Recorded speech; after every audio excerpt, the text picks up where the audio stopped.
Hi, I'm Shivan Sarna, and I am so glad you are here. This is SIBO SOS, talking with Dr. Ken Brown, double board certified physician, gastroenterologist, internal medicine doctor, and we're going to be talking about the different types of SIBO, and we're going to be talking about Atrantil, which is the supplement that he developed that is the only one clinically shown to help reduce bloating. But there's some new research out that he just found out about that kind of makes a lot of sense that we're going to dive into. This is my book, Healing SIBO. Dr. Brown was gracious enough to have me on his vlog, webinar, podcast to talk about it. If you don't have it, it's $20. Well spent. Atrantil is in the book as well. It's a very inexpensive way to get a lot of SIBO information.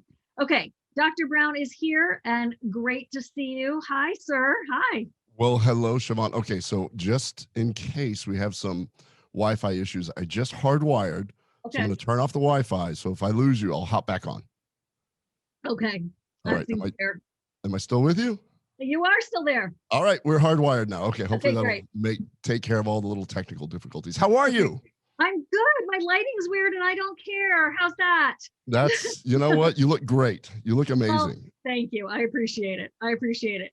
So you were just doing some hemorrhoid surgery this afternoon.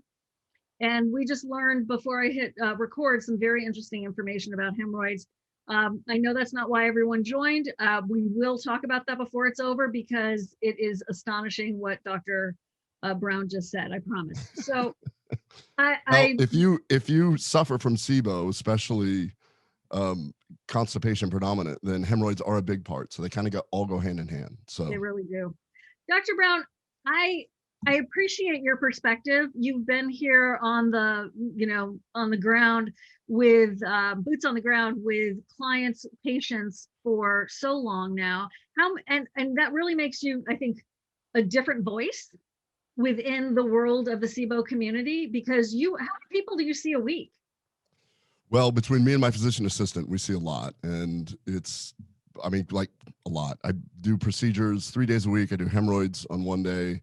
And since I have this fantastic physician assistant, Megan Kennedy, who understands our protocols, that fully understands the whole concept of SIBO and embraces it. And so we get people from all over, and they've usually failed a bunch of stuff. I talked to Chris Kresser about this, where that's pretty much what his whole practice is also. It's just a bunch of people that are desperate showing up. And it's one of those things where you're like, there's no easy fix, and you're always trying to think of new things and always seeing different angles.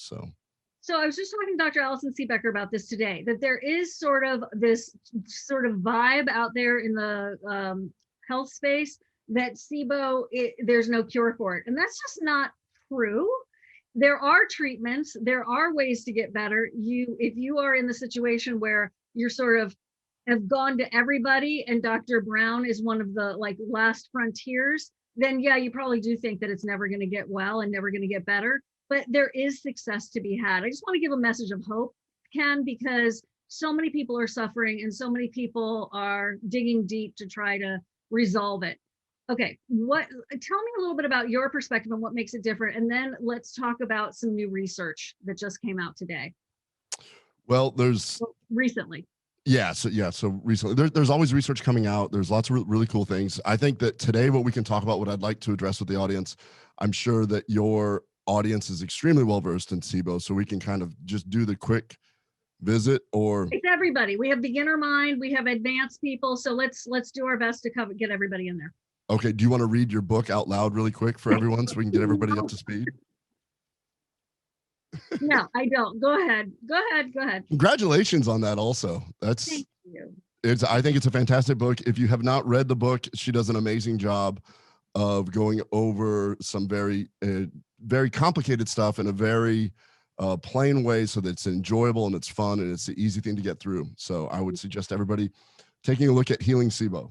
I appreciate that very, very much. I really do. Okay. So as far as hope goes, there's right now, I can think of just a few people in my practice that we say, okay, you have SIBO definitely, and you're just not getting better. So it isn't a situation like that. Almost everyone eventually seems to come out of it.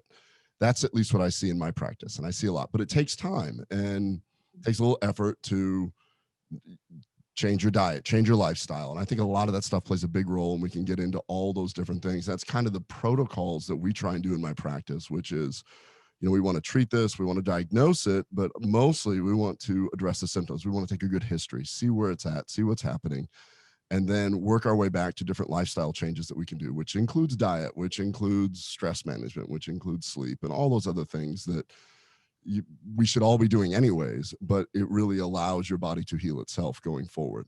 And then the big thing that is probably unique to my practice is the knowledge and the people that I'm surrounded with, different PhDs that are this science, this new frontier of how polyphenols interact with our bodies. And I think that is going to be the future of how we end up treating a lot of these different intestinal diseases, is using polyphenols and allowing your body to, or allowing Mother Nature's secret weapon to use these molecules to help you. Okay, what is a polyphenol?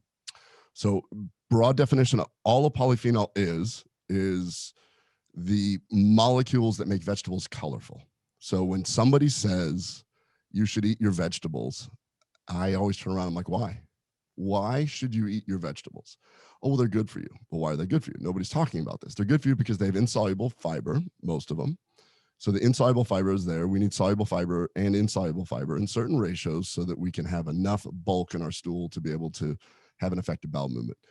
There are some trace minerals and vitamins, which are good for you also, but the real workhorse of why vegetables are good for you is because of these polyphenols. These polyphenols are the molecules that plants produce so that it actually protects them, but our bodies have adapted to use these polyphenols, and then our microbiome breaks them down into smaller phenolic compounds, into smaller products that do allow for anti-inflammatory aspects, anti-aging aspects. Certain polyphenols that are in the news now, like quercetin is one of them. That's a smaller phenolic compound. Curcumin, turmeric, those are all polyphenols. There's huge, broad class of these. What we really need to have is large, stable polyphenols that make it to your colonic bacteria, your microbiome, where then your microbiome breaks them down. And that's a really cool conversation that we can get into. But just real briefly, that's what it is. And that's where we're going. I'm working with some scientists in Italy and in Argentina right now who've come up with some very fascinating data to show how these molecules can actually help you. Basically, you're allowing your body to help itself. We love that. We love that part. So let's talk a little bit about your clinical observations these days for IMO, which, and if you could define that, hydrogen and then hydrogen sulfide, because that was the title of this talk. And then I definitely want to ask you about the research you just read about, and then the genesis story of Alteration. But what do you see in your clinic these days as being like, I'm thinking about this and this is what we tried and it worked, or it didn't really work, but I'm not giving up hope? So generally speaking, and I don't want to, I know you've had some amazing experts on, Dr. Seebecker, you've had Dr. Pimentel, Kieran's been on, Kristen of Microbiome Labs, all these people, they are, I don't want to step on any toes there. I'm kind of just in there giving my observation as a clinician that sees a lot of it. So by the time somebody comes to see me, they've usually seen a few functional medicine doctors. They've usually come in with a whole stack of breath tests or fecal analysis tests and things. So for me, to help them not continue to spend so much money, I just want to get to the history and say, okay, what is going on? Where are you with this? How did, what time of day are you feeling? My observation is that when you have an event that then leads to something and you say, okay, I got sick 6 years ago, I've never been right since. And every time that I eat, especially some carbohydrates, and I blow up, to me, that is just almost pathognomonic for SIBO. And that would be argued by some of the academic guys saying, no, that would just fall under IBS and all the other stuff. But this is what I'm seeing, and this is what I'm treating.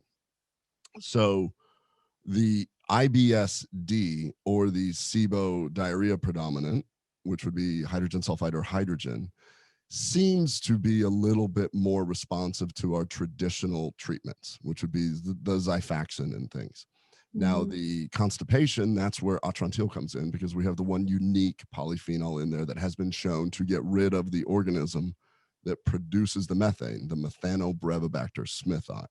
So that's the one that a lot of people come to see me with, because if somebody comes in and they've never been treated, I love the guy, and I say the guy because by the time they come in, they're just so frustrated, they tend to go to the doctor later. The guy that comes in is like, look, I'm a pilot. I've had several of these. I'm a pilot. I've been totally regular my whole life, and now I'm delaying flights because I have to stop and use the restroom. Mm. When did it happen? Well, I was on a trip to such and such, and then I got sick. I'm like, oh, put them on a round, and they just think that I'm just amazing, because they're like, oh my gosh, I'm back to normal. Yes. Now the next step, now comes the conversation. And then we'll do the same thing with the methane predominant, which leads to constipation, or it leads to a different type of dysmotility. I don't want to be nuanced about it, but the methane production actually results in just non-propulsion. So it does lead to constipation, almost a paralysis, so to speak.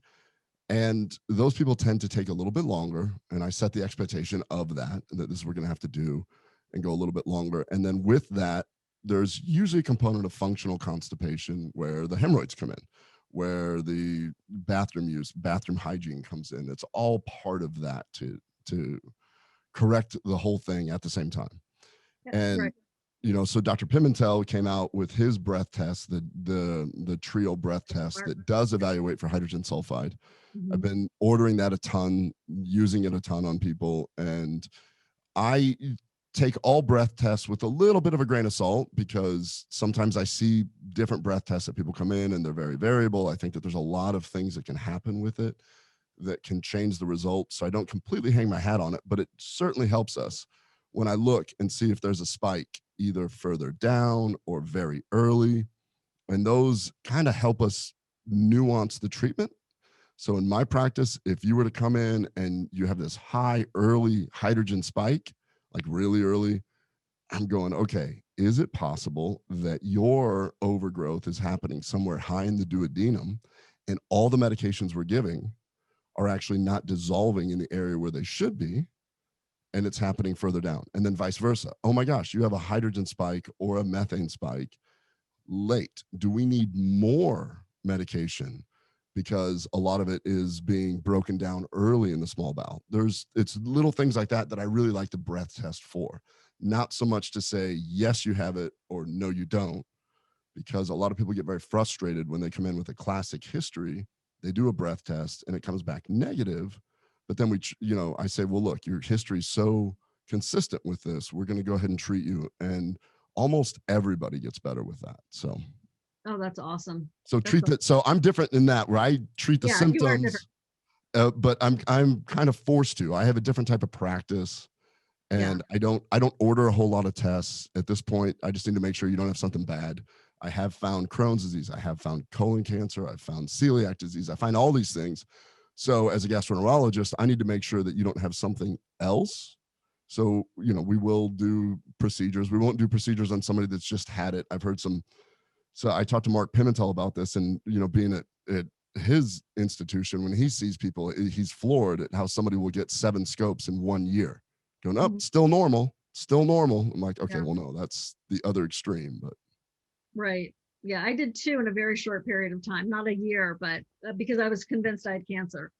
And actually what's today, so in 2016, the last appointment before they went on Christmas break, God bless Dr. Michael Schulman, he got me in and he's like, nope, there's nothing there, Shivan. I'm like, I was devastated because, which is I talk about it in my book, because it's so strange to be devastated that you don't have a diagnosis. But that's how frustrating it can be when you're like, I don't know what's wrong with me, but something's wrong with me. And yes, it's inconvenient, but there's research that you just read, which solidifies your theories, all of our theories probably, about why getting this condition taken care of is so much more important than we could possibly imagine. Yeah. So if we were to, everyone has their why, or if you don't have your why, find your why. And your why is that thing that really kind of keeps you, that gets you to get out of bed and continue to pursue something.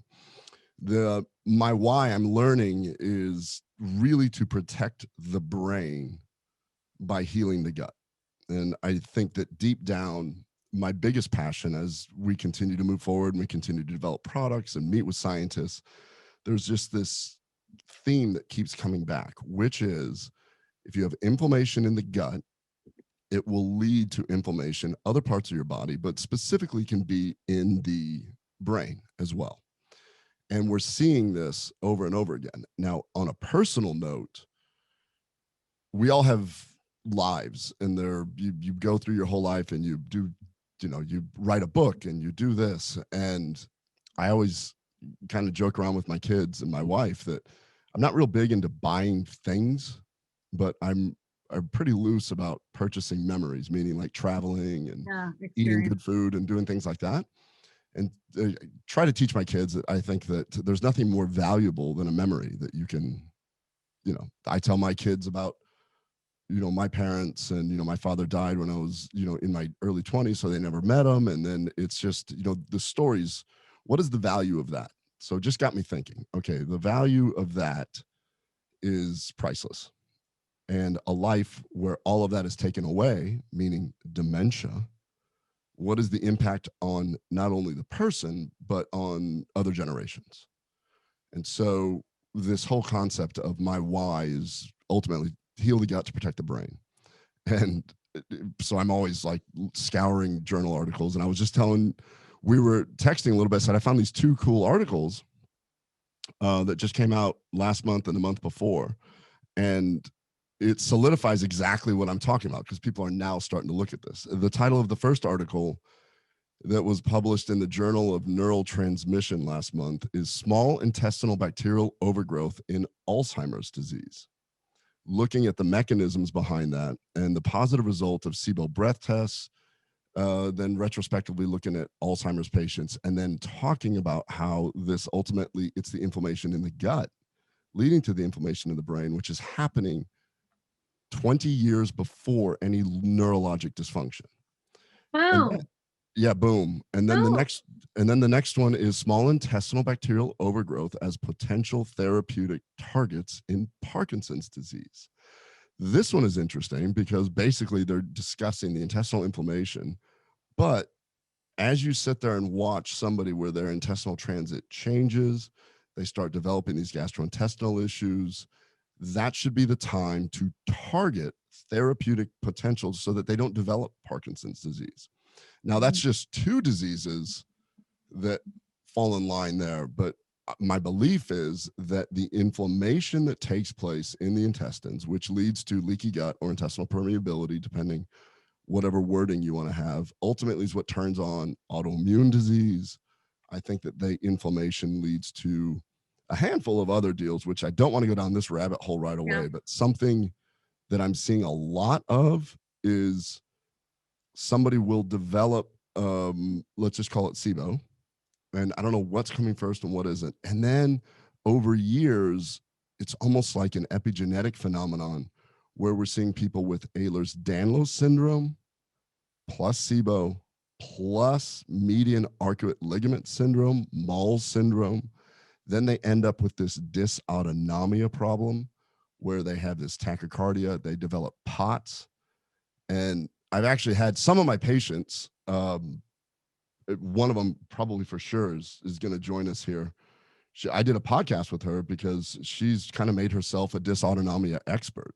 And so, yeah, I'm learning from my patients where they're looking into this, and I'm being taught by my patients, because this whole, what starts out as, oh, gee, you're bloated, could potentially lead to dysautonomia, it could lead to severe abdominal pain, it could lead to other issues. And then those are in the people that manifest that, but it could also lead to dementia and different things like that. So define dysautonomia for everybody, if you would. So it's like a dysregulation in the most simplest of terms. POTS is a dysautonomia, and that's postural orthostatic tachycardia syndrome.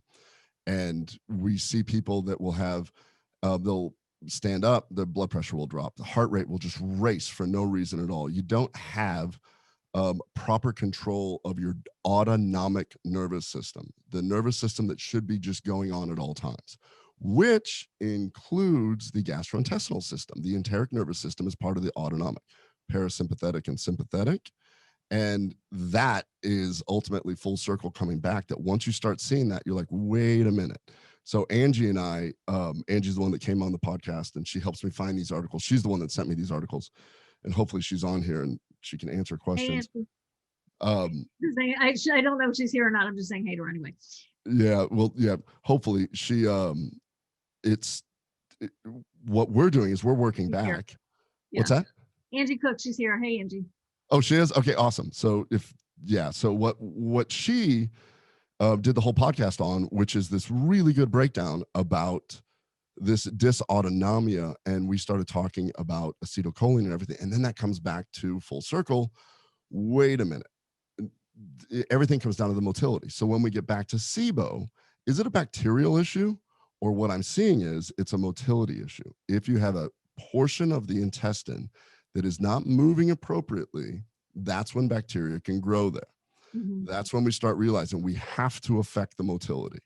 So the antibiotics that we use, that's first level. Adding the Alteration with the polyphenols, that's right there with it.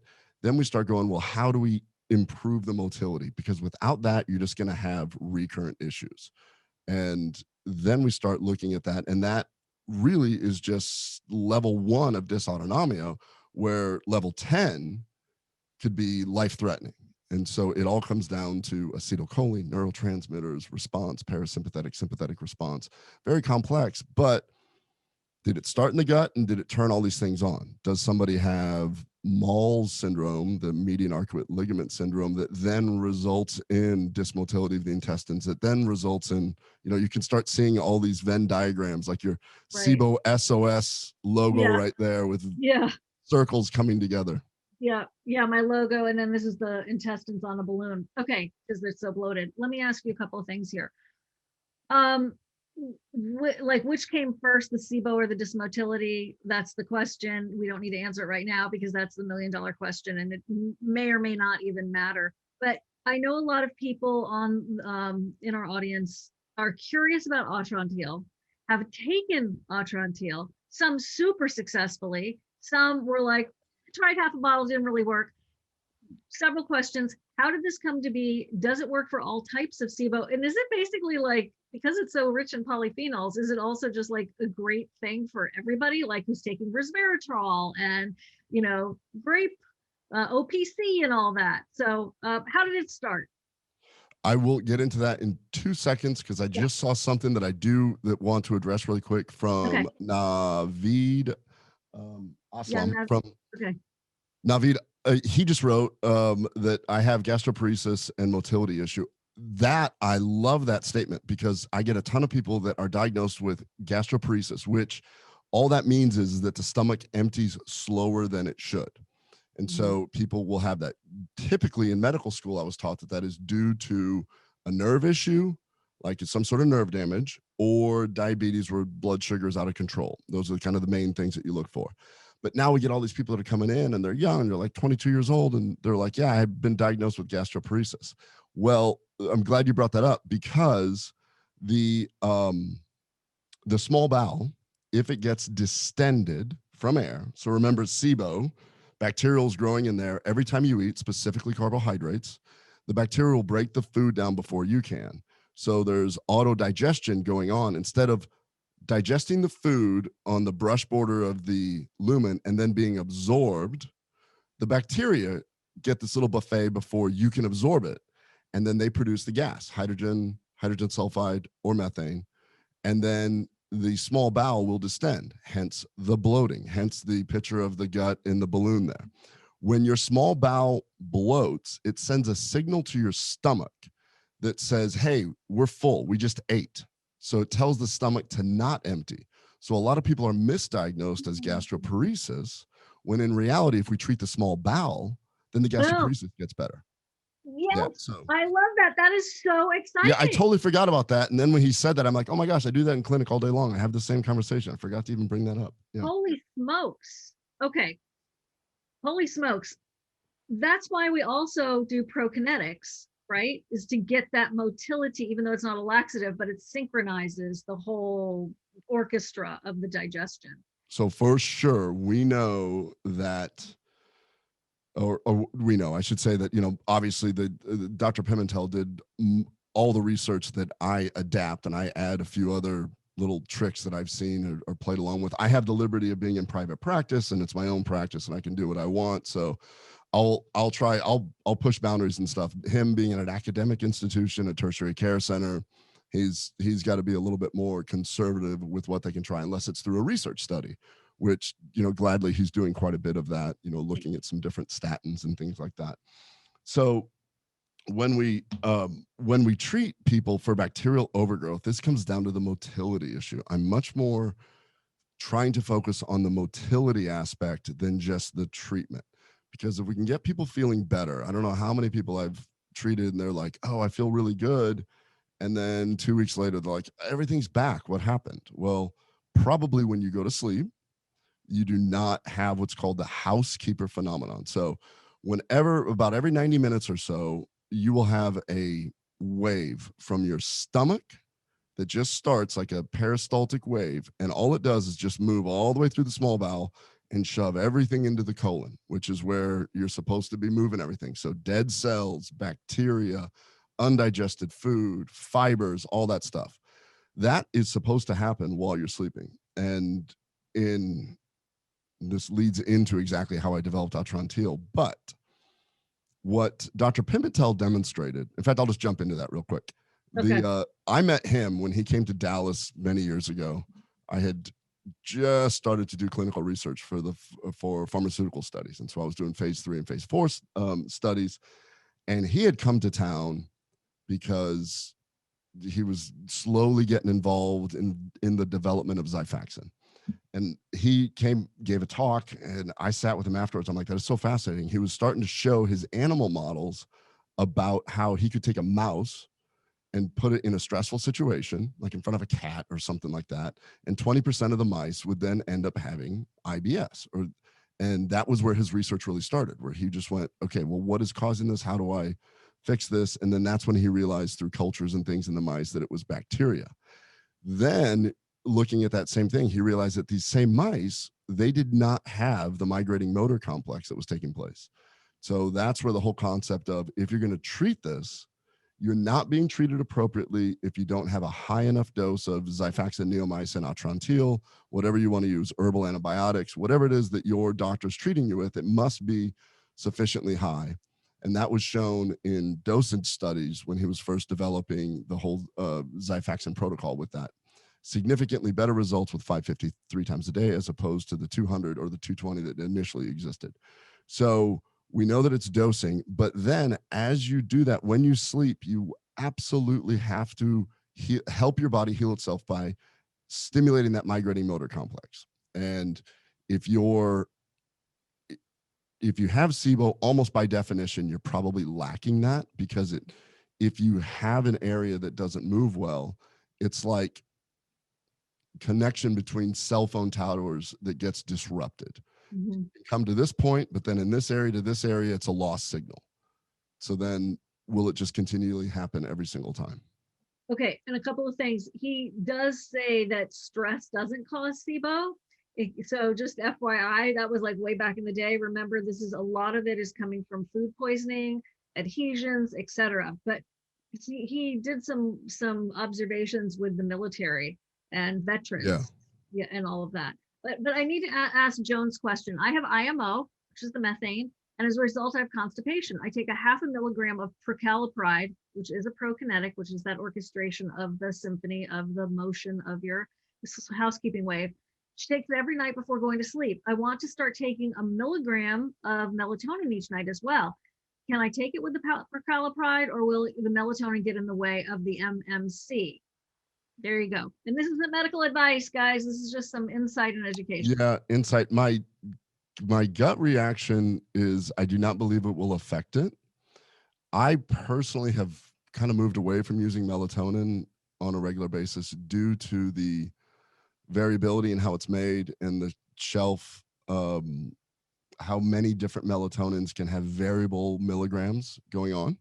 If you listen to Andrew Huberman, who's a neuroscientist, he's actually kind of saying that we're taking way too much melatonin and it can potentially disrupt some hormonal stuff that's going on. And so I've kind of backed off the whole taking extra melatonin kind of thing.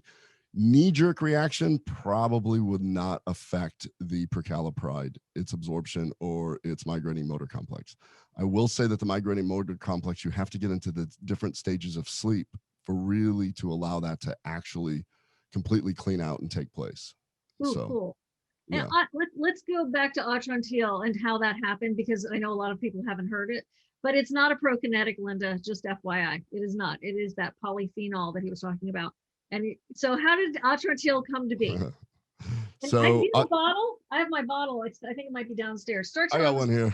one here. Okay, good. And we have a one. link to the best price of Atrantil in the marketplace, by the way. Thanks for that.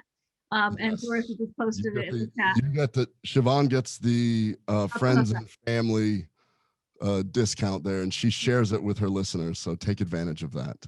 I don't want the rest of my team knowing that I'm promoting them to purchase from you, but thanks, man. It keeps the lights on. This project has been incredibly expensive. So thanks everyone for the couple of shekels that comes our way from when you buy through our link. We really appreciate it. Okay, so how did this come to be? It has to do with a cow. I call it the holy cow. Yeah. So I was doing the original research. I was doing pharmaceutical research, got to know Dr. Pimentel. He came up with this whole concept of, it's not, IBS is not in your head, it's actually in the intestines. And I'm sitting there, and I was one of the leading enrolling sites for the Xifaxan original trial that made it into the New England Journal of Medicine. And he's the one that said, well, the problem is that we'll be able to help the people that have irritable bowel with diarrhea.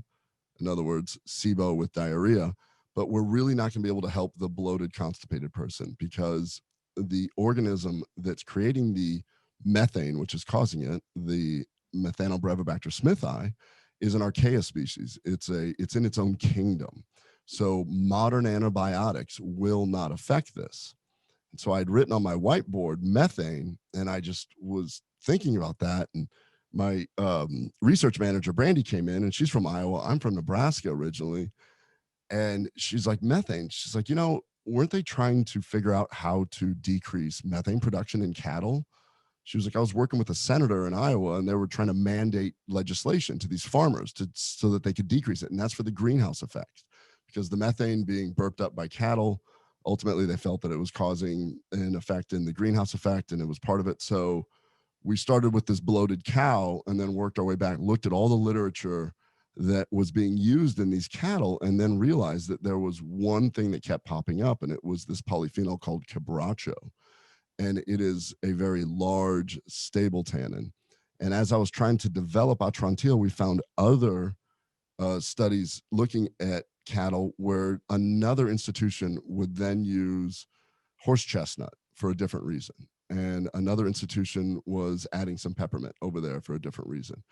And combining the studies, I went, wow, if we put all three of these things together, these are three natural polyphenols already in our diet, already being used, and they have very specific mechanisms on potentially how it could help. The peppermint, antispasmodic, sort of slows the area down, calms it so that the quebracho can come in. The quebracho is a large, stable tannin, which is a subset. It's the largest of the polyphenols. And that works to absorb the excess gas. It works like what we call a hydrogen sink. We know that hydrogen is produced. And so what it does is it sort of absorbs it all, just sort of like a sponge.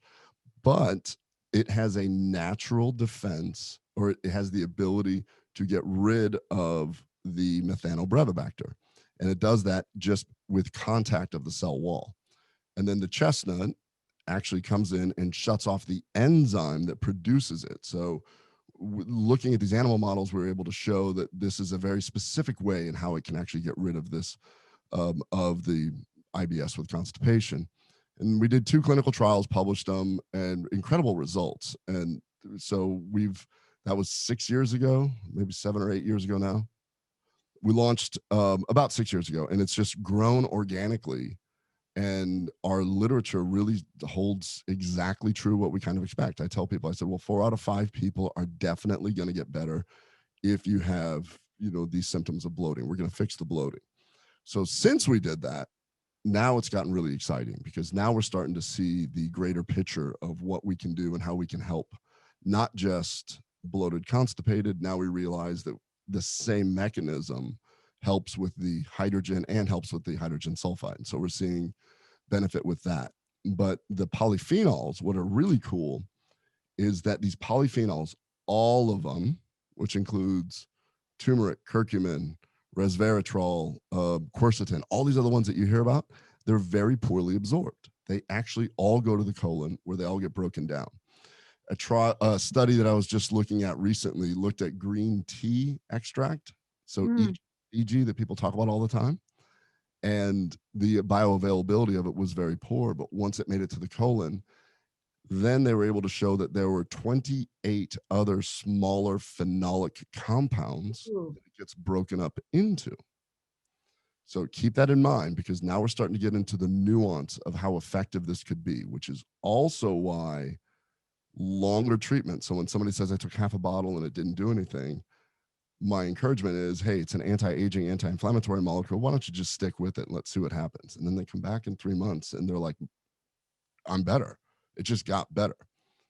Now I know why. And the reason is because we know that when these polyphenols make it all the way to the colon, then your normal bacteria, your microbiome, naturally is built to cleave them into smaller phenolic compounds, smaller compounds that then get absorbed. And those are the anti-inflammatory, anti-aging.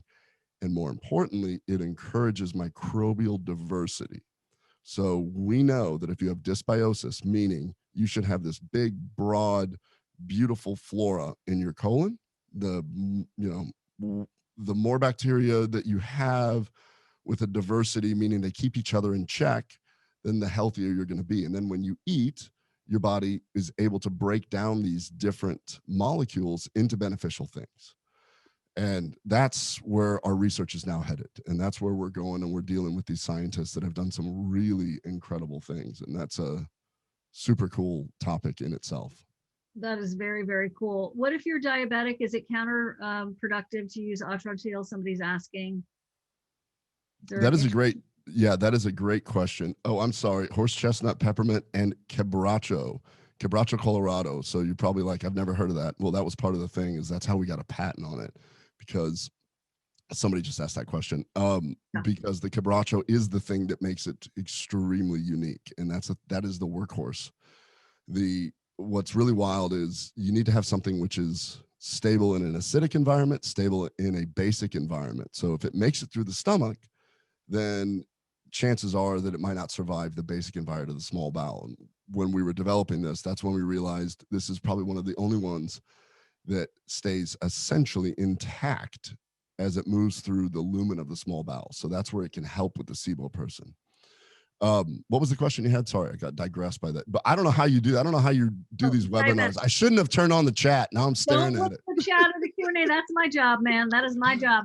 I'm going to close my little chat window here. Yeah, do it. It's too stressful. So what if you're diabetic? Is there a problem? No, there's actually not. Questions. Okay. No. Yeah. Okay. And nut allergies. What about nut allergies?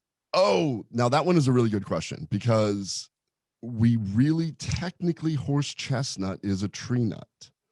So although it's a tree nut, we don't have the whole nut, because that can be toxic. So we just take out the portion of it that's important, which is the aesculus portion of it, or the acin portion of it.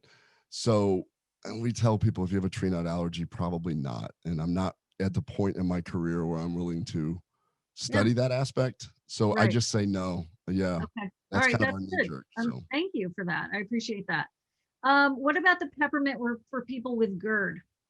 Oh, good question. Also, back to the diabetic question really quick. Yes, in diabetes, we do know that these, actually the polyphenols have actually been shown to help with metabolic syndrome, the whole diabetes, obesity, insulin resistance, all of that. So yes, 100%. We believe that, and then also let's talk about SIBO and diabetes. Diabetics will tend to have dysmotility. Remember when we were talking about gastroparesis? Right. Yeah. So they can actually have that, which predisposes them to SIBO.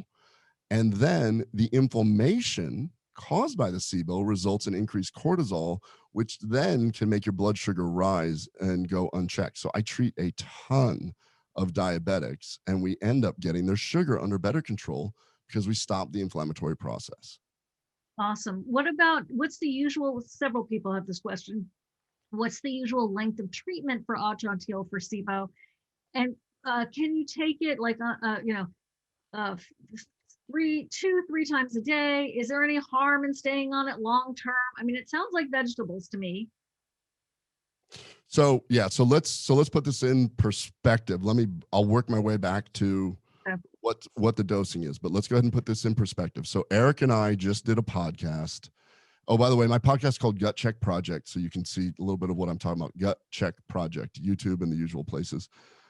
Eric and I just did a podcast where a study came out of China where it was looking at coffee intake. And what they showed was that they looked at 35,000 people, and people that had at least 3 cups of coffee or the equivalent of tea had upwards of 30% decrease in dementia and strokes. So that led me, and that study just came out. It made a bunch of news. So I had patients asking me about it. I always love it when patients see something, then they ask me, then it turns into a podcast, and then I can go down a rabbit hole. Yeah. So that study came out, and they did not come up with a reason why. So then I found another study that came out in 2018 done by a Japanese group where they were looking at all-cause mortality, and they were looking at metabolic syndrome in the Japanese population. And what they found is that 50% of the people will drink coffee, many drink tea. Those that had a certain milligram equivalent of polyphenols due to the coffee, so you can have anywhere between 120 to 200 milligrams of polyphenols in the coffee.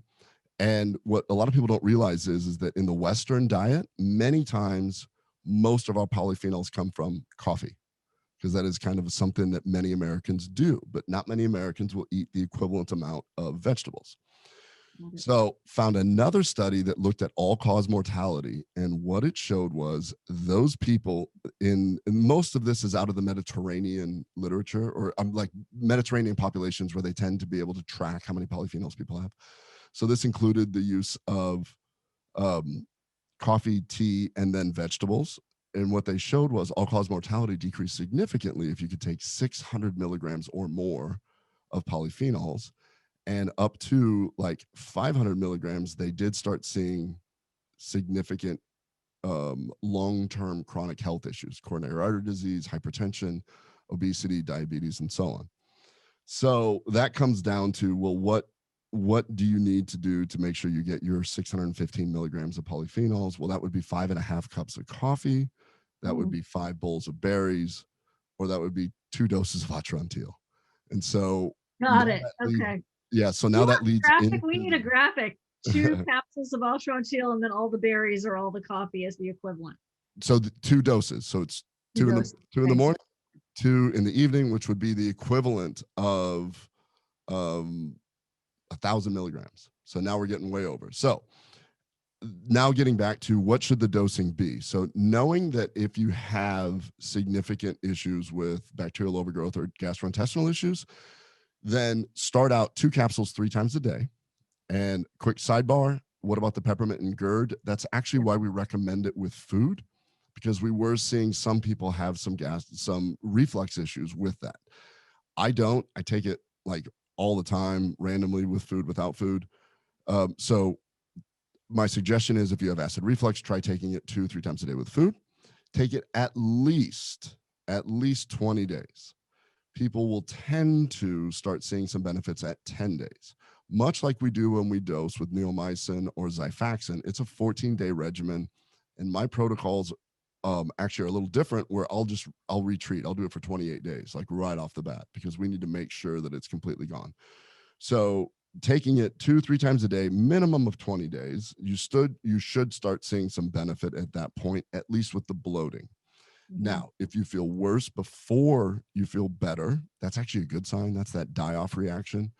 And when we initially launched, I kept telling everybody that would happen, and then they would have it.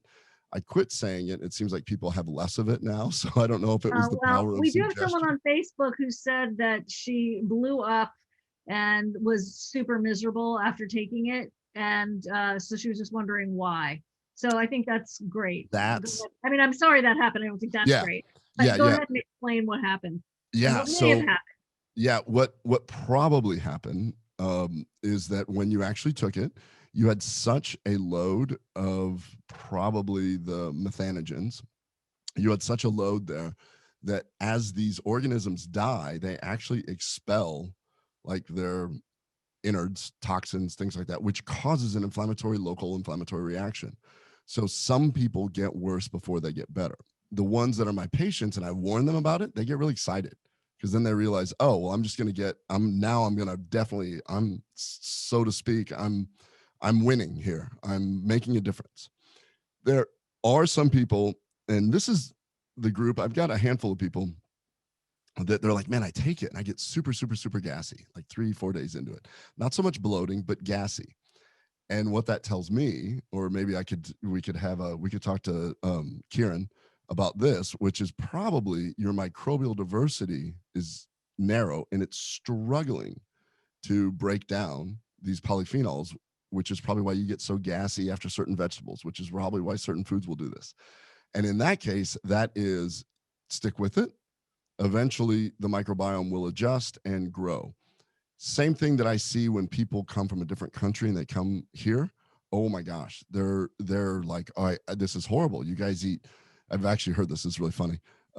In their country, and we could talk about all different countries they come from, but there are certain countries where the foods are very consistent, and they come over here and there's like, what's going on? I mean, we'll go to Chinese one day, and then the next day we'll go have Mexican, and then the next day, like, there's no consistency to let your body get used to the foods, as opposed to, let's say, Israel, where it's it's usually some of the hummus and the different things and a meat and a chicken, and it's some variation thereof. So that if you are feeling worse, my suggestion is to back off the dose. We do this sometimes. Let your body slowly adjust to it and then go back up. But 99% of my patients will take 2-3 times a day and have a pretty good result. Then that comes down to, well, what then? I'm feeling better. And we learned all about these polyphenols and everything from my patients, because I was seeing all these people that would take it, and I'm like, oh, you feel better? That's great. And they go, yeah, but I'm going to keep taking it. I just like it. I just feel better on it. And I was like, because we didn't develop it for that. We didn't know anything about how beneficial this could be long term. I was doing it strictly for the symptoms. And that's when we started meeting with these different scientists and looking at different things. And so taking it to get your polyphenol dosing, which is the antioxidant, the anti-inflammatory, we can get into all the aspects of protecting the brain and all that other stuff. I'll get into that study. I'll tell you about this really quick in a second, but then we get into the, after you do that, if you're taking it on a regular basis, the people that have food sensitivities, like this guy talking right here that has a gluten sensitivity. Mm-hmm. So we realized that actually the quebracho itself forms a film over gliadin. So people that have a gluten sensitivity can actually take Atrantil with it and tend to do better. And we were always wondering what that mechanism was. We had a PhD on the show that's what her thesis was very specifically how quebracho binds to gliadin and nullifies its effect as an antigenic molecule. Yeah, like all this stuff has gone on as, I'm sitting here just trying to treat bloating, and I'm like, holy cow, wait a minute, we're onto something much, much, much bigger. Like this is why I'm saying that this whole frontier of we're going to be shifting and protecting the gut-brain access through this is the key. That's amazing. So what about probiotics? So people are asking, look, I'm going to take Rifaximin. Can I take Atrantil while I'm doing that treatment? And we're going to wrap up in 9 minutes, everyone. Don't hate me because I couldn't get to everyone's questions, but Dr. Brown is so generous to give us his hour. I appreciate it. So I mean, I have time if you want to get to questions. It's not, So yeah. Okay, great.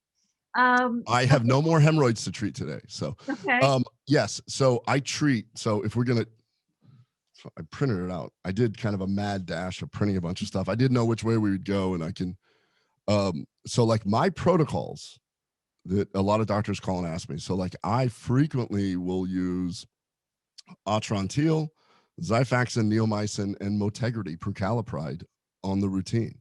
But remember, I treat really recalcitrant people. So these are the people that come in and they've usually seen a few people. And so, yes, I do both all the time. I think I'm still one of the leading Xifaxan prescribers Wow.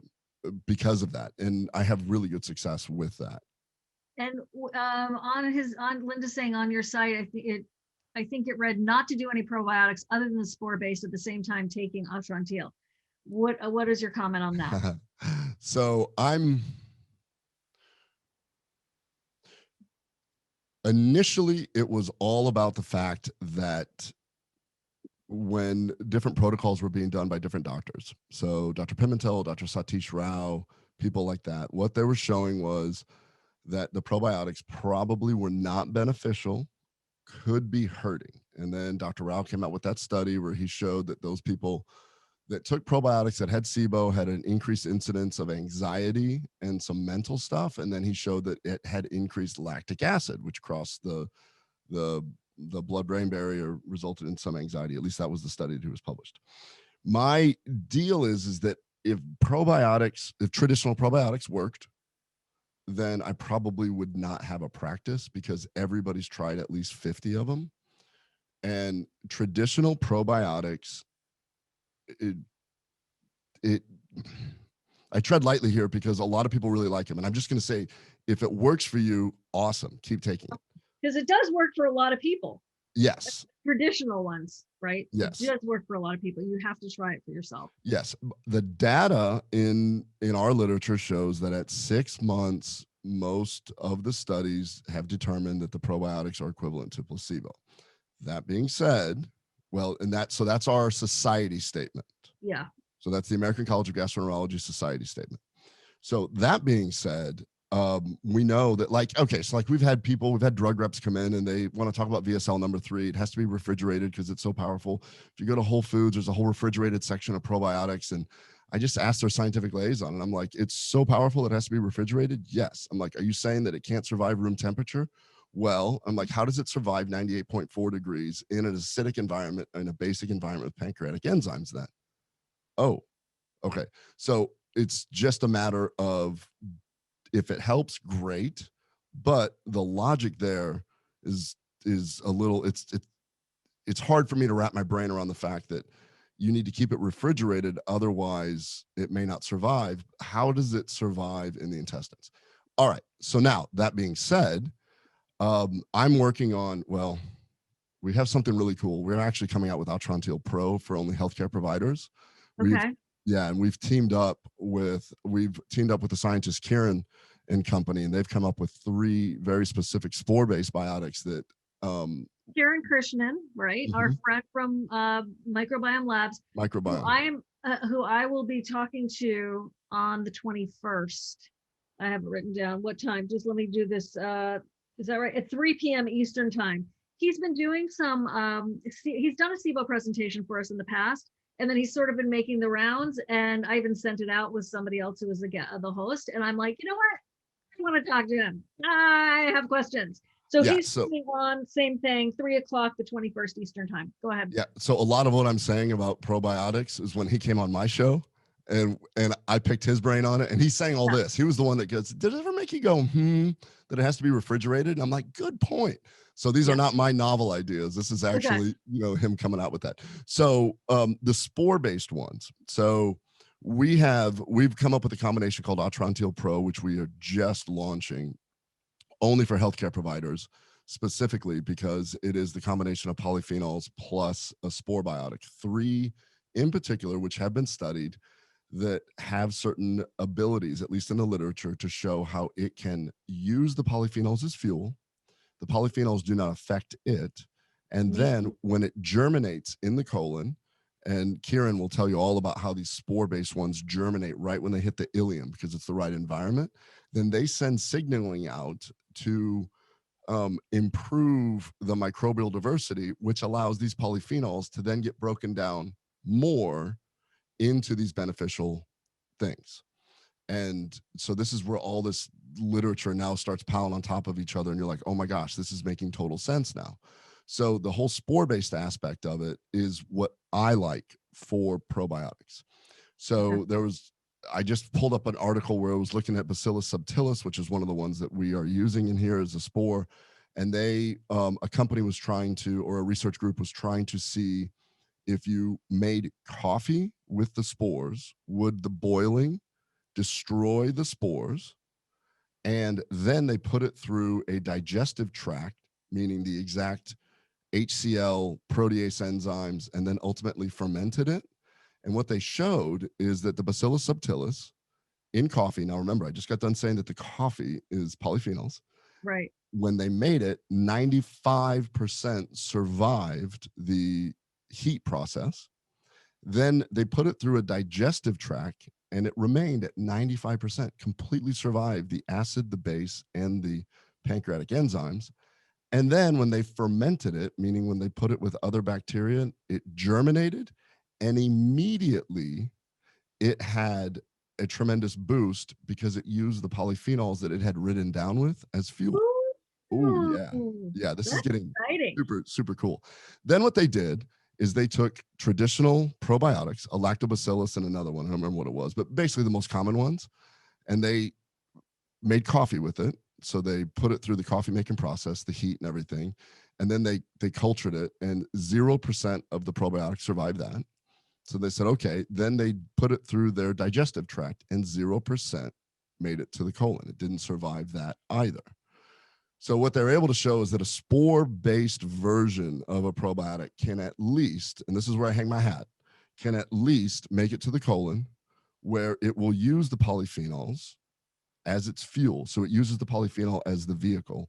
In our case, the Cabracho, so the Atrantil Pro, the Cabracho, plus these three different spore-based biotics, it basically rides to the colon, where then it germinates, and then it uses the polyphenols that it rode down there with as immediate fuel to break it down.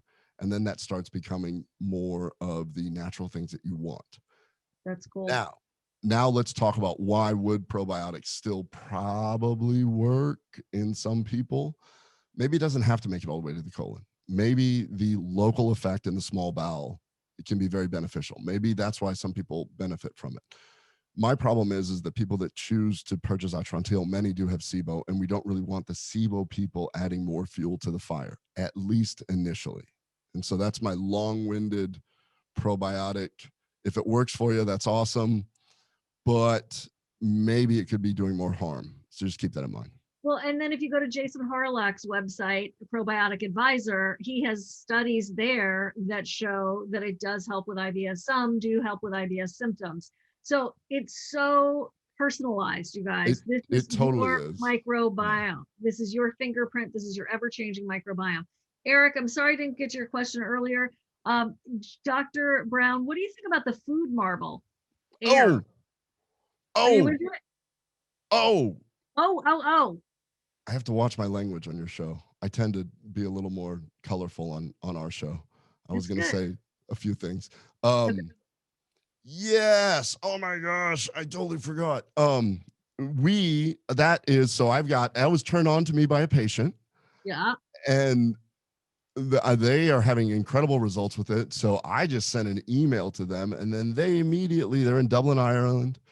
We ended up having a conference call with all of their people, the CEO, their IT people, and they sent me one, and they're going to come on the show here shortly. I completely forgot about that. I've just gotten so busy. Yes, I think that could be a game changer. I think that could be super fun. I have not used it myself. My patients have told me that they are modifying their diets significantly because of it. And oh yeah, baby. That's cool. Really cool. I just had one that, oh my gosh. And getting into the whole Ehlers-Danlos, malls, I learned about this from one particular family that I have, where they almost the whole family is presenting with SIBO, Ehlers-Danlos, malls, to the point where they're teaching me, to the point where they're telling me which surgeons to use and all that stuff. And I got an email from the dad. He said, hey, I had some dental work, and unfortunately they put me on a bunch of antibiotics, and I just checked my food marble and I'm starting to slip into this and I'm feeling it, da da da da da. You know, can we jump on this early? And so his warning sign was the food marble saying that he's having a change in his gas production on the foods that he normally could tolerate. So, That's cool. That's yeah. very, very cool. I'll try to get, will you hook me up with them so we can Yeah, talk? I will. Super cool people. Super, super, super All cool. right. Yeah. Well, you know, I'm half Irish, so it's my Oh, people. there we go. Yeah. Yeah. So yeah, thank you for reminding me. Oh my gosh, I feel like a jerk. Thank you. Totally No, forgot to get back no, to no, him. no. That's our great audience here. Okay. Any ingredients in Atrantil contradicted or contraindicated for atrial fibrillation? Atrial fibrillation. You know, the only thing that I tell my patients is that if you have atrial fibrillation and you're on a blood thinner, if you have had an organ transplant and you're on anti-rejection meds, those are what we call very narrow therapeutic window medications. And since we have not studied it in conjunction with that, my recommendation is to not take it together. And that's not for anything other than it just hasn't been studied. And as a physician, I don't feel comfortable saying that. Sure. If you're on atrial fibrillation and on aspirin alone, or even, you know, probably, well, Plavix kind of falls into that, but mostly like the simple anticoagulants, there should be no contraindication with that. Once again, it's poorly absorbed for a reason. That's what we want, is for it to be poorly absorbed, make it to the colon where the microbiome then starts utilizing it for what it's worth. Mother Nature's, you know, sort of secret weapon. So very cool. From Laura, for MCAS patients, that's mast cell activation syndrome, which is related to histamines and all that, everybody, they take quercetin and cromolyn. How does Dr. Brown recommend taking Atrantil in combination? Laura loves Atrantil and has been a lifesaver for me. Awesome, Laura, that's exciting. Do the polyphenols, somebody else was saying I have MCAS, I'm not supposed to do polyphenols. I don't know. Oh, what? Really? I don't know. I'll try to find that. It sounds like good. No, I have a ton of MCAS people. I have all the way from, so that's the mast cell activation syndrome, all the way to mastocytosis, which is actually becomes a malignancy where it does that. No, so quercetin, the thing about quercetin is it's a polyphenol, and believe it or not, it's actually poorly absorbed. So its role in blocking the histamine, I don't know the exact mechanism of how it would do it on the local level. I use a lot of cromolyn. I use a lot of H2 blockers in my mast cell activation people, and they're all on Atrantil, and they tend to do better while being on it. I think that, remember, as you have anti-inflammatory components to this, so you have immune regulation, the mast cell is an immune cell, which is, when it's stimulated, will release histamine and a few other inflammatory mediators, and that's its job. The histamine actually is there to try and increase local swelling, increase blood flow, so that if there is an injury or something like that, it's there to try and bring in soldiers to heal, to fight, to repair, to get rid of. And so it's all part of it. All right, guys, sorry about that. What is a food marble? Apologies. Food marble is this new device out of Ireland that can check your gut gas levels.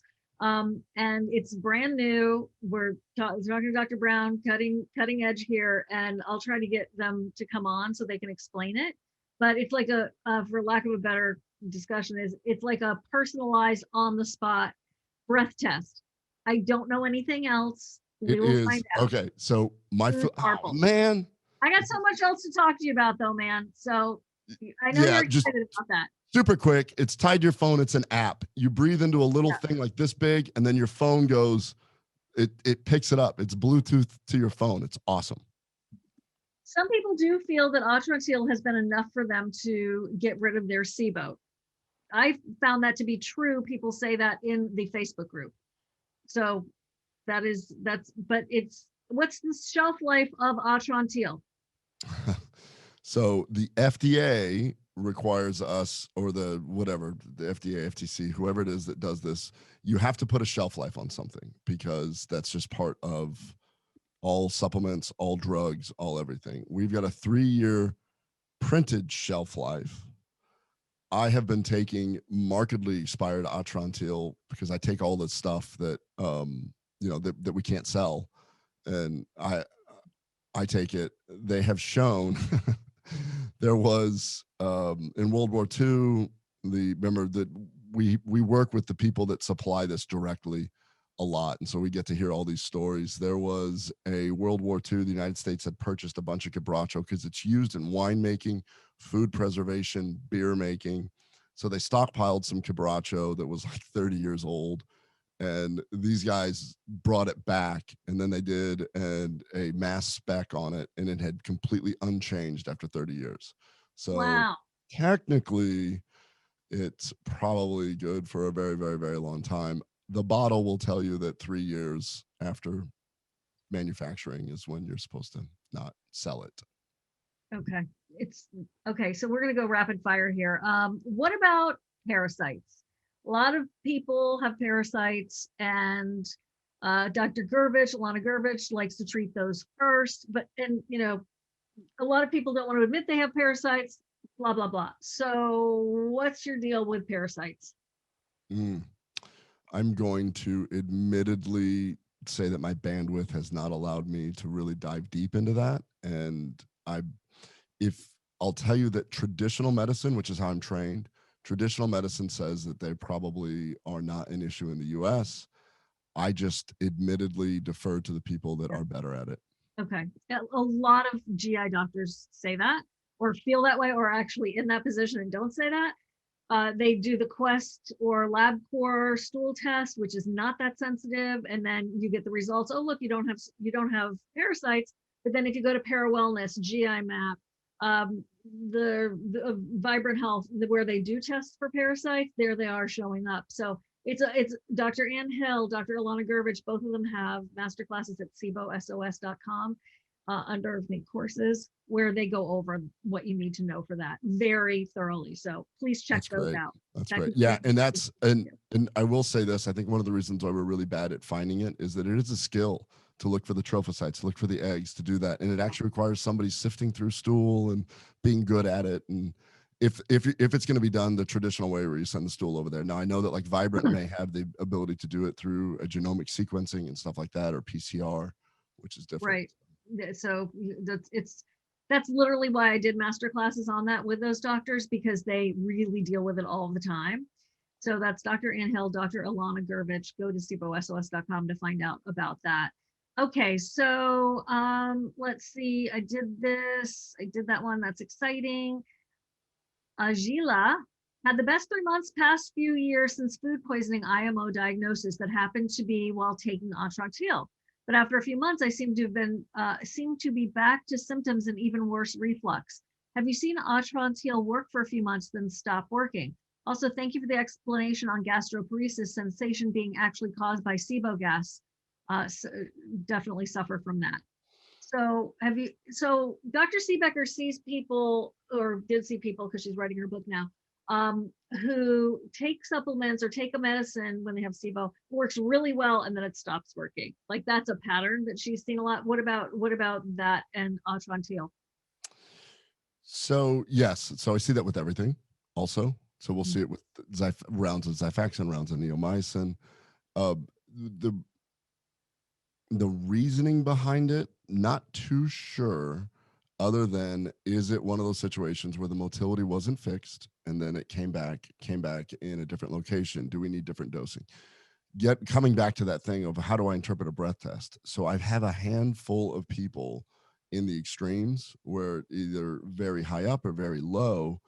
And ultimately, I've had a couple of people that did amazing, and then they came back. They're like, 3 months later, they're like, "Oh, I think it's coming back, but it's not working as well." And then we increase the dose, or we increase the frequency, and then it got it to go away. So then it tells me more. Okay, well, maybe it's a location, maybe it's a concentration location thing that we need to figure out. Moving target, and Yeah, it is a I moving think target. I think everybody is learning from everybody else. At least we're just not sticking our head in the sand and saying it's in your head. So yeah, Yeah, I'm sorry that isn't the case. Maybe I don't know. I mean, we just don't know.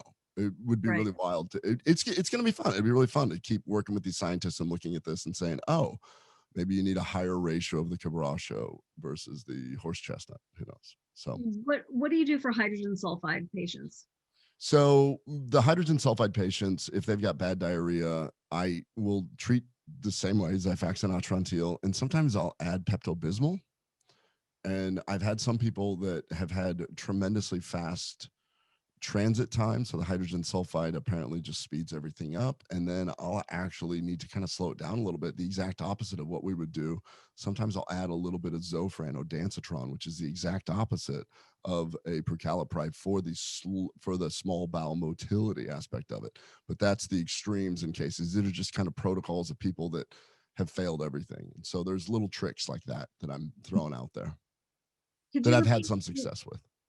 Could you repeat the names of those medicines that you take to slow it down? Oh, well, this is just kind of a little bit of an extreme. So if I have somebody with IBS-D, that's what we'll call it, and I believe that it is due to SIBO and probably hydrogen sulfide, then it'll be Atrantil 2-3 times a day for 30 days, Pepto-Bismol 2 capsules 3 times a day, and then the Xifaxan 550 3 times a day. And then occasionally we'll need some Zofran during the day, not at night, because we do not want to block that migrating motor complex. That one of the side effects of Zofran is it can cause significant constipation. It does that through serotonergic receptors, same way that prucalopride does in the 5-HT4, the Motegrity prucalopride. Stimulates the 5-HT4 receptor. The anti-nausea effect of Zofran actually does the exact opposite. That's why it can cause such severe constipation. So sometimes I use that in the extremes. When people have Crohn's, when people have cancer, how do you feel about Atrantil in those cases? This is not medical advice. I don't even like to say the C word, but I'm just either one. But I just wanted to bring that up because we definitely have people asking. Yes, use it all the time with good science behind it. So right now I'm trying to develop my verbiage for how we're going to discuss Atrantil Pro with the, I found this article. I got to show this to you.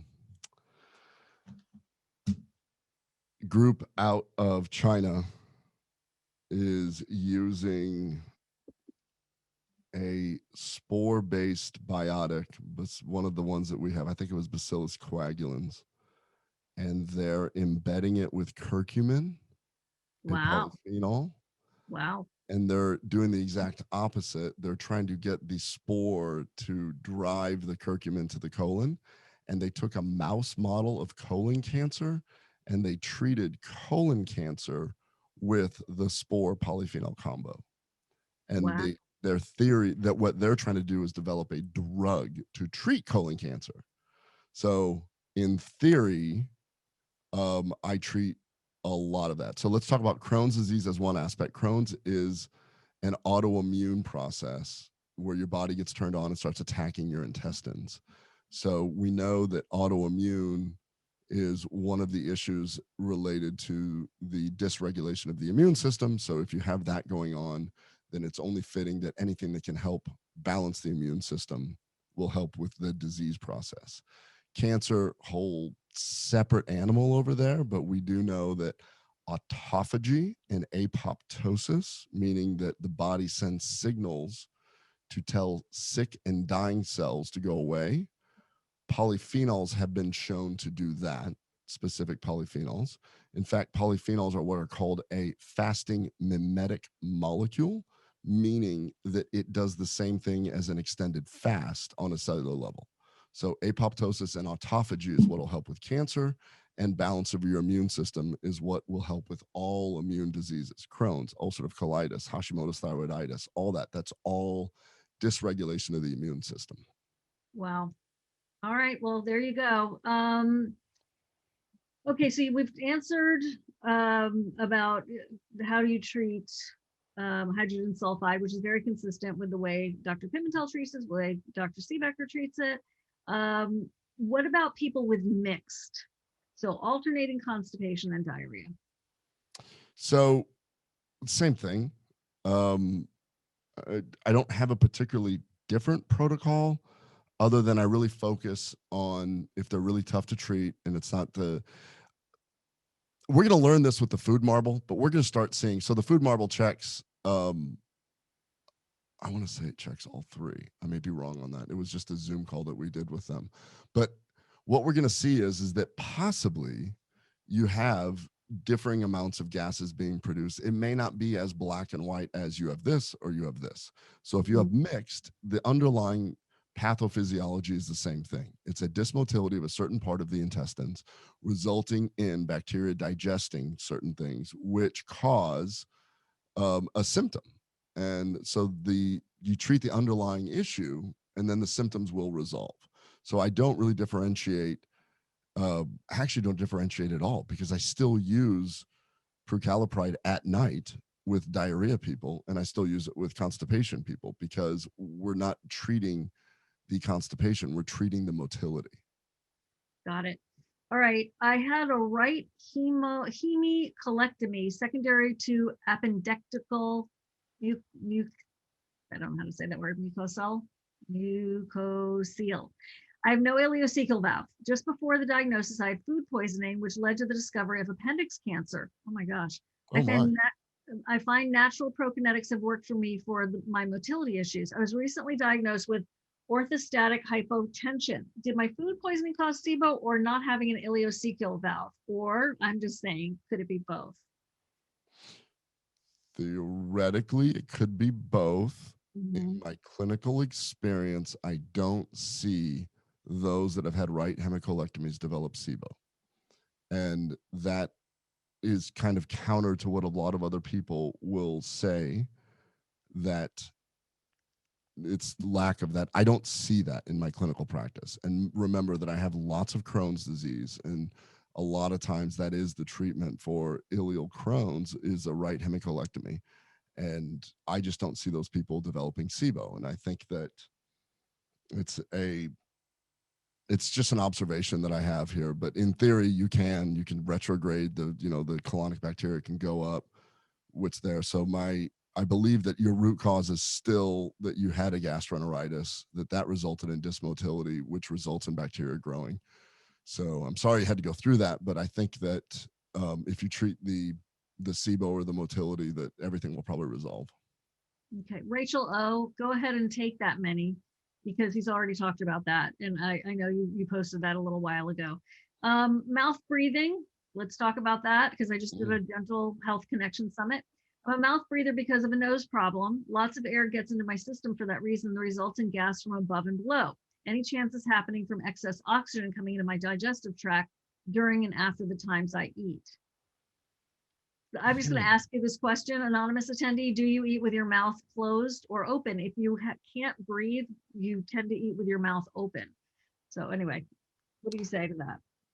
Oh, I feel bad for you, because I read James Nestor's book. I read it's called Breathe. Please read it. And I'm over there. My wife just I've got a whole bedtime regimen where I'm taping my mouth, and I'm, doing everything and all this other stuff, and trying to listen to my Brain FM when I'm going to bed, and breathing and all that. Well, I think that mouth breathing in itself is just, boy, I would strongly suggest discussing with your ear, nose, and throat doctor what can be done to try and resolve that, because we do know that long-term health benefits of that are probably not very good. Now, as far as breathing, Shivan is exactly right. If you're eating and swallowing air, most of the time we call that aerophagia. Well, no, we always call it aerophagia, but most of the time it actually causes distension of the stomach, never makes it into the small bowel, and you'll burp it up. And a lot of times it won't even make it into the stomach. I have a lot of patients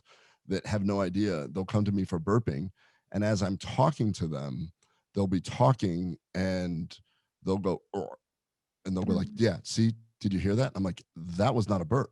That was swallowed air. It got stuck in your mid esophagus, and it makes this burping type sound as it comes out. So swallowed air usually never even makes it into the stomach. It can when you're eating. So you're exactly right. If you're eating with your mouth open, if you're breathing, probably not an issue to digestion, based on that the human physiology tends to get rid of it before it can actually be absorbed. Okay. Question for Bella's asking about SIBO and COVID-19.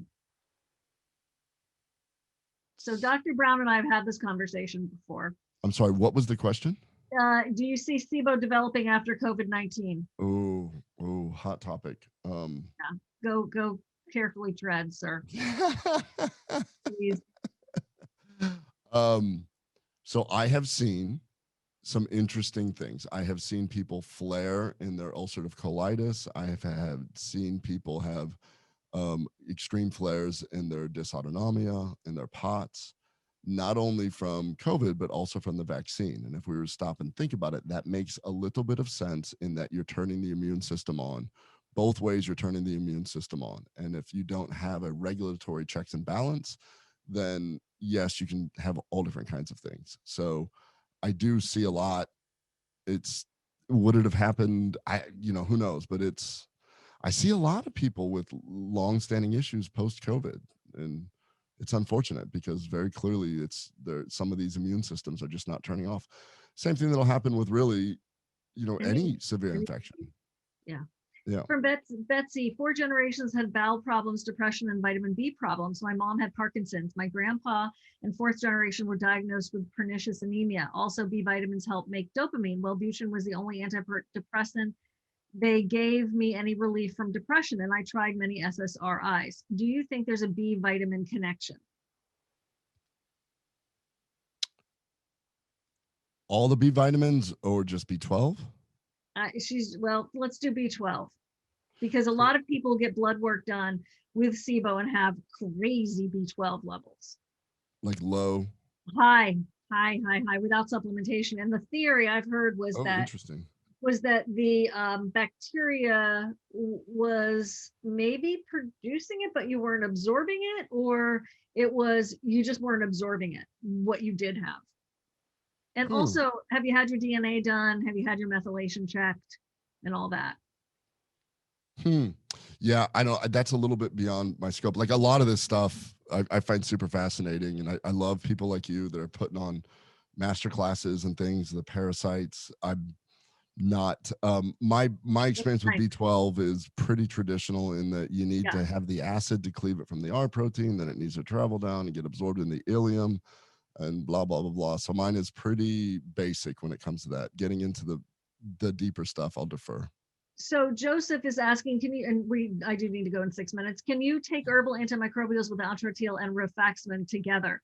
So I'm just going to tell you, Dr. Seebecker says, don't mix your herbals with your Rifaximin per se, necessarily, especially in the beginning, because you want to know, did that work in its own little column? Okay, retest. Did it not go down as much as you hoped for? Whatever. Try a different tack. So if you cross-pollinate the herbals with the pharmaceuticals, she kind of feels like it muddies the waters. And I'm sorry, I'm speaking for her, but I have heard her say this multiple times. What do you think? And I think that's a very reasonable academic way to look at it. Yeah, I'm a little bit different. I'm a little bit more just sort of, I just want you feeling better. But that's also, I end up getting that. I end up getting the pilots that say, oh my gosh, I can't take off. Do something now. And I'm like, all right, let's just, exactly. What are you on now? Do you think that helps? Okay, let's add this and see what happens. So mine's much less academic, but that's also just the nature of who I treat and the people that just have to get on. I have a lot of professionals that just don't want to play the game of let's try this and see what happens. Or like, I'll do anything. So that's why we love you. One of the reasons. Betsy, about your B12, low B12, check out Ben Lynch's work and Dirty Genes. I'm not sure if you check out Carolyn Ladowski. She's out of Australia. I think it's called mthfrsupport.au. Genius. She's been in some of my summits. She's amazing. So I would check that out. And Sam E, have you ever taken that supplement? That's what I got for you. Okay. I just to show, I see my functional medicine guy at Smart Wellness now. I get like twice a year this insane blood panel, and he's like, you need to take this and this. You're MFTHR, and he goes, you want to read about that? I'm like, dude, I'm so behind on my other reading that I have to do for this. You just tell me what to do and I'll do it. Exactly. I go to a doctor for this kind of stuff, so I just don't have that time to read on everything. So Does B12 feed the bag organisms? I've never heard that. I've heard some polyphenols do deplete B1. What is the effect of the ones you're using? Have you ever heard of that? No, I haven't really gotten into the whole B vitamin Yeah. aspect of everything. Yeah. Okay. All right. Oh, Go ahead. I was going to say super quick. I did want to talk about this one thing. So the people that we're working with in Argentina, she Yeah. did something super quick. I totally forgot to get to this earlier, but remember when I said that green tea gets broken down into a bunch of different molecules? Her thesis was taking quebracho and chestnut, the two ingredients in Atrantil, and she put them through a digestive and then followed by fermentation process. And what she showed, which is fascinating, was that the quebracho and chestnut get broken down into tons of smaller phenolic compounds to include quercetin, ellagic acid, green tea extract, urolithin B, urolithin A, turmeric, vanillic acid, tons of these other ones that that you're buying smaller Yeah. smaller phenolic compounds. And so this is the new frontier where you got to have the microbiome to do this. And then what she showed also in her research was that the microbial diversity improved, resulting in significantly higher increased short chain fatty acids like butyrate. So this is the stuff, these are the scientists that we're dealing with now, and this is what she presented her thesis to get this. And so really, wow, I just want to throw that out there really quick, where it just shows that this research is out there and it's really cool, which is one of the reasons why I think that if you continue to take it, ultimately you improve your diversity, you allow for these butyrate to be produced and things like that. So, and Steve Wright is our butyrate guy who talks about tributyrin X, who talks about all of that. Yeah. What about iron? And a lot of people, we're talking about B12 levels. A lot of people are anemic or low ferritin with SIBO. What do you think about that? Oh, so yeah, what we do know. So the extreme form of SIBO, remember, so when we were taught about SIBO in medical school, it was the people with blind loop syndrome and things like that. We saw the opposite, which is why I asked, the opposite of B12. They talk about how the bacteria will eat the B12 and drop the B12. And so that's why I was like, it goes up. That's interesting. The same thing with iron. It poor absorption, and so it can actually cause that. So nutrient deficiency, ultimately any nutrient deficiency. So let's even get to the other the B vitamins. In theory, all nutrients could potentially be either poorly absorbed or destroyed before they could actually be absorbed in severe SIBO. So I think that it's varying degrees of bacterial load that can affect a whole lot of different things. Can coffee enemas cause SIBO? Now, the reason why I'm bringing this up is because I did talk to Gary Stapleton, who owns Aerodiagnostics Labs, very prestigious, or very, prestigious is an interesting word, a very reputable SIBO breath testing company lab. And he felt that colonics was just different than an enema, I know, but could actually be leading to some SIBO because of that ileocecal valve being stuck open after a colonic. Okay. I don't know. I've not done a whole lot of digging into the colonics. Here's what I do know about this. When we do barium enemas, so when we have an x-ray and we have radio opaque paste and we give an enema, for it to actually make it all the way around the colon, it's extremely difficult. You have to move the patient. You have to do it under pressure. You have to turn a balloon up. You have to forcefully do this. Understanding the anatomy of the colon, it's not sticking an enema in and it's going to end up at your ileocecal valve. It's actually really hard to get the fluid over there. Right. So if you're doing that, you're taking a very large load.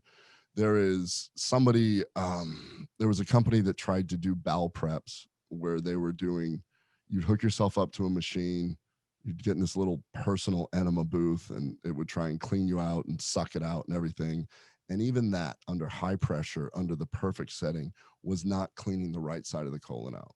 Wow. Which the fluid is not making there. And we can get into the anatomic reasons for that. So that's why I've never really gotten into the whole colonics thing, because seeing what I'm seeing with x-rays, it's just probably only getting the left side of the colon. Okay. in the chat. Okay. All right. Hey, Clarissa, can you look at Q&A? Barbara is saying that Dr. Ken Brown's practice is not lining up with his picture. So maybe we have the wrong link in the speaker. Oh, that could be a picture that's like 20 years old also. Remember I think that. we would know. I think we would know. And we just were talking about that. Okay, so listen, last question, gastric bypass surgery and SIBO. Oh, yes. Lots. Lots of it. Tons. Lots of it. Lots of it. Lots of it. Oh. Yeah. And those people, I tend to have to retreat, but they get better and then they'll come back. It's just anatomy. You've got this Roux-en-Y loop. And so you've got this blind loop that's sitting there and it can just sit there and just produce bacteria and it's not being exposed to the digestive juices and all of that.